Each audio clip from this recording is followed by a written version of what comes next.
At 63, Keith Sweat is finally breaking his silence. After years of watching rumors build up around his name, he's ready to set the record straight. He's done with hiding, done with letting people write his story for him. He wants the truth out there. Known for his smooth voice and emotional ballads, Keith built a career on romance and rhythm. But fame brought shadows, parties, drinks, and whispers about his private life. The rumors followed him from nightclub doors to recording studios. And for the longest time, he said nothing. He let the world think what it wanted. That's over now. From the moment he first hit the charts, Keith Sweat became the voice of a generation. Songs like Make It Last Forever made him a household name. But the same voice that melted hearts also sparked gossip. As his fame grew, so did the talk. In the early 2000s, people started spreading wild stories. Some said he was secretly gay. Others claimed he was hiding something deeper.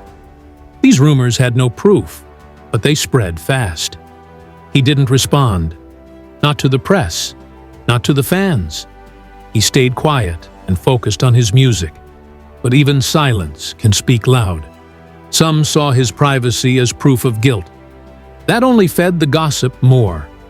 Then, one of his longtime friends stepped in. This friend had known Keith for decades and decided enough was enough. Keith Sweat is not gay, he said. He's always loved women. He's dated many. That statement calmed some of the noise, but others still wondered. Why had Keith been so secretive for so long? The truth was simple. Keith just didn't believe his personal life was anyone else's business. He wasn't hiding. He was protecting his peace. Later, Keith shared something unexpected. He revealed that when he's with a woman, he sometimes plays his own songs in the background. Some people laughed. Others called it strange. Keith didn't care. For him, it made the moment special. His voice, his lyrics, his passion. It was like giving the night a soundtrack. He said it helped create the right mood. One night, while traveling overseas, Keith met a woman who completely ignored him. He tried his charm. He used his best lines. She kept saying no. Then he sang Nobody. And just like that, she said yes. The story spread quickly. It made fans laugh, but it also reminded them of how powerful his music really is. Keith didn't need pickup lines. He had songs, and those songs worked. He believed in the magic of his music. He believed it could speak louder than words. And when people asked him if it felt odd to hear his own voice during intimate moments, he simply said no. To him, it was natural. It wasn't about ego, it was about setting the perfect vibe. That confidence followed him into his career. Keith didn't just make hits, he helped others too. He supported Johnny Gill when the music industry turned its back on him. He helped Gerald Levert earn a platinum record with their group LSG. He stood by his friends when others didn't. He cared deeply about loyalty and respect. But the industry wasn't always kind to Keith. One of the biggest conflicts in his career involved the hit song Just Got Paid. Keith claimed he helped write it, but he didn't get credit. The fight got messy. It hurt him. He felt betrayed. Still, he didn't fold. He got support from Teddy Riley, a legendary producer who stood by his side. Together, they kept making music. Keith stayed focused. He believed in real talent. He hated how fame sometimes went to people who chased drama instead of hard work. He wanted artists to pour their hearts into their songs. And fans loved him for it. His music still plays today because it carries real emotion. In 2021, Keith faced a different kind of spotlight. He joined Bobby Brown in a Verzuz battle, where each artist performs their biggest hits. Fans were thrilled. The energy was electric. Keith looked great. He sounded even better. But something else caught everyone's attention: his behavior. Keith drank cocktails on stage. He started loosening up. Some fans loved it. Others raised eyebrows. His energy went from fun to wild. People started tweeting. Jamal Hill joked that Keith looked like he might start a fight after the show. Others said he reminded them of that one uncle who gets too hyped at family gatherings. One moment became a viral meme. Keith told DJ Cassidy, "Back in the day, I would have robbed you." People were shocked. Then they laughed. Twitter exploded. Some joked that their uncles might have been robbed by Keith too. It was unexpected. It was bold, and people couldn't stop talking about it. Then, Keith pulled a surprise move. He introduced one of his classics using a quote from Drake. It was a mix of old school and new school. Fans went crazy. They loved how he stayed relevant. He wasn't stuck in the past. He was moving with the times. During the battle, Keith joked that Bobby Brown was cheating by performing songs from New Edition. The two laughed like brothers at a cookout. Fans felt the love. The battle was more than music. It was a celebration. But life off stage was far from perfect.